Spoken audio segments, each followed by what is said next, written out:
See, there was some misunderstanding or misconception among the candidates saying that the OMR serial number and the question bank serial number have to be the same. It is not necessary.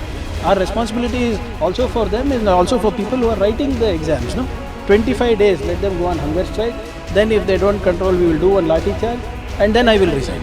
Just like how they did for this thing. ವಿಜಯಪುರದಲ್ಲಿ police constable ಪರೀಕ್ಷೆಯಲ್ಲಾದಂತಹ ಕೆಲವು ಗೊಂದಲಗಳ ಬಗ್ಗೆ, ವಿದ್ಯಾರ್ಥಿಗಳ ನಡೆಯ ಬಗ್ಗೆ ಗೃಹ ಸಚಿವ ಪ್ರಿಯಾಂಕ್ ಖರ್ಗೆ ಮಾತನಾಡಿರೋದು ಹೀಗೆ. ಕೆಲವು ಅಭ್ಯರ್ಥಿಗಳಲ್ಲಿ ತಪ್ಪು ತಿಳುವಳಿಕೆ, ಗೊಂದಲ ಉಂಟಾಗಿತ್ತು. OMR ಶೀಟ್ನ ಸೀರಿಯಲ್ ನಂಬರ್ ಹಾಗೆ ಪ್ರಶ್ನೆ ಪತ್ರಿಕೆ ಸೀರಿಯಲ್ ನಂಬರ್ ಒಂದೇ ಆಗಿರಬೇಕು ಅಂತ ಅವ್ರು ಅಂದ್ಕೊಂಡಿದ್ರು. ಆದರೆ ಅದು ಕಡ್ಡಾಯ ಅಲ್ಲ. ಈ ಬಗ್ಗೆ ನಾವೆಲ್ಲೂ ಅಂತಹ ಸೂಚನೆ ಕೊಟ್ಟಿಲ್ಲ. ಕೆಲವೇ ವಿದ್ಯಾರ್ಥಿಗಳು ಮಾತ್ರ ಕಡ್ಡಾಯ ಅಂದ್ಕೊಂಡು ಪರೀಕ್ಷಾ ಕೇಂದ್ರದಿಂದ ಹೊರಗಡೆ ಬಂದಿದ್ದಾರೆ. ಅವರು ಹೊರಗಡೆ ಹೋದ ಮೇಲೆ ಮತ್ತೆ ಪರೀಕ್ಷಾ ಕೇಂದ್ರಕ್ಕೆ ಎಂಟ್ರಿ ಕೊಡೋದಕ್ಕಾಗೋದಿಲ್ಲ ಅಂತ ನಾವು ಅವ್ರಿಗೆ ಮೊದಲೇ ಹೇಳಿದ್ವಿ. ನಂತರ ತಾವು ಮಾಡಿದ್ದು ಸರಿಯಾದ ನಿರ್ಧಾರ ಅಲ್ಲ ಅನ್ನೋದವರಿಗೆ ಅರಿವಾಗಿ ಮತ್ತೆ ಒಳಗೆ ಬರೋದಕ್ಕೆ ಅವಕಾಶ ಕೊಡಬೇಕು ಅಂತ ಕೇಳ್ಕೊಂಡಿದ್ದಾರೆ. ಆದರೆ ಒಮ್ಮೆ OMR ಶೀಟ್ನೊಂದಿಗೆ ಪರೀಕ್ಷಾ ಕೇಂದ್ರದಿಂದ ಹೊರಗಡೆ ಹೋದರೆ ಮತ್ತೆ ಒಳಗೆ ಬರೋದಕ್ಕೆ ನಿಯಮದಲ್ಲಿ ಅವಕಾಶ ಇಲ್ಲ. ಇದರ ಬಗ್ಗೆ ಮುಂದೆ ಏನು ಮಾಡಬೇಕು ಅಂತ ನೋಡ್ತೀವಿ. ಕೆಲವರನ್ನು ಸ್ಥಳೀಯ ಪೊಲೀಸರು ವಶಕ್ಕೆ ಪಡೆದಿದ್ದಾರೆ. ಏಕೆಂದರೆ ಪರೀಕ್ಷಾ ಕೇಂದ್ರಕ್ಕೆ ಅಡ್ಡಿಪಡಿಸಿ ಗೇಟ್ಗಳನ್ನು ಓಪನ್ ಮಾಡಬೇಕು ಅಂತ ಟ್ರೈ ಮಾಡಿದ್ದಾರೆ, ಗೊಂದಲ ಸೃಷ್ಟಿ ಮಾಡೋದಕ್ಕೆ ಪ್ರಯತ್ನಿಸಿದ್ದಾರೆ.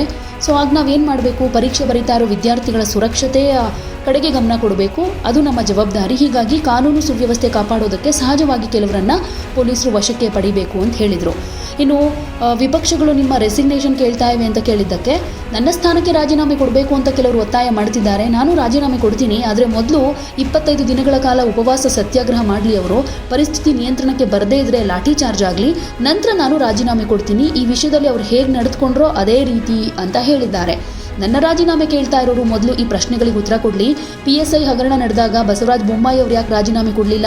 PSI ಹಗರಣ ನಡೆದಾಗ ಆರಗ ಜ್ಞಾನೇಂದ್ರ ಅವರು ಯಾಕೆ ರಾಜೀನಾಮೆ ಕೊಡಲಿಲ್ಲ?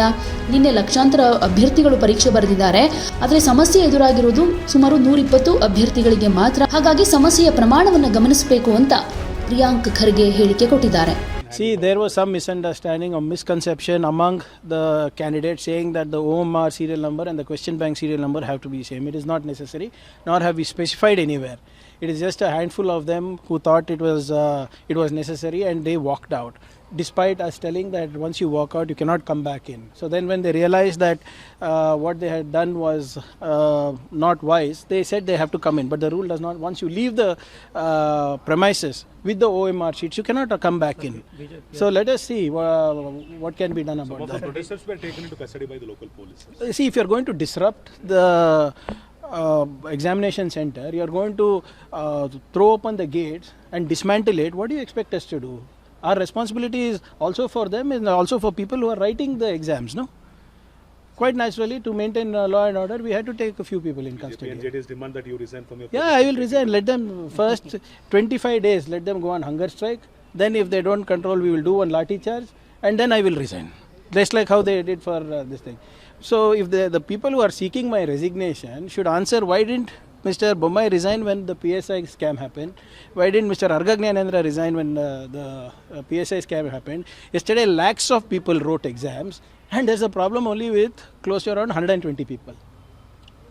So look at the scale.